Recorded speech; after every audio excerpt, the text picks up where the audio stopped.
ভাই আপনারা তিনজন কি বন্ধু? জি ভাই। আপনাদেরকে একটা প্রশ্ন করি, জি ভাই করেন। লাভ ম্যারেজ পছন্দ না অ্যারেঞ্জ ম্যারেজ পছন্দ? ভাই আসলে আমি একটা মেয়েরে অনেক ভালোবাসতাম, যার কারণে আমি তারে ভালোবাসেই লাভ ম্যারেজ করেছি। কিন্তু আমি এখন আফসোস করতেছি। তো ভাই আপনাকে আরেকটা প্রশ্ন করি, করেন। আপনার কি পছন্দ, লাভ ম্যারেজ না অ্যারেঞ্জ ম্যারেজ? আমারও তো লাভ ম্যারেজই পছন্দ, কিন্তু আমার চেহারা দেখে কেউ আমার পছন্দই করে না, যার কারণে অ্যারেঞ্জ ম্যারেজ বিয়ে করছি, কিন্তু আমি সুখী না। তো ভাই আপনার কি খবর? ভাইয়া আমার একটা পছন্দ না। কেন? আমি তো বিয়ে করি নাই। তো আপনার কোনোটাই পছন্দ না?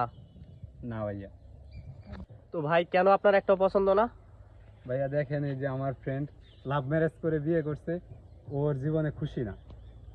এই যে আরেকজন অ্যারেঞ্জ ম্যারেজ করে বিয়ে করছে, এও এর জীবনে খুশি না। তো ভাই আপনি এত খুশি কেন? কারণ ভাইয়া এদের দুইজনের বউই আমার কাছে আইসা খুশি, এই কারণে। दुश्मन न करे दोस्त ने वो काम किया है, उम्र भर का गम हम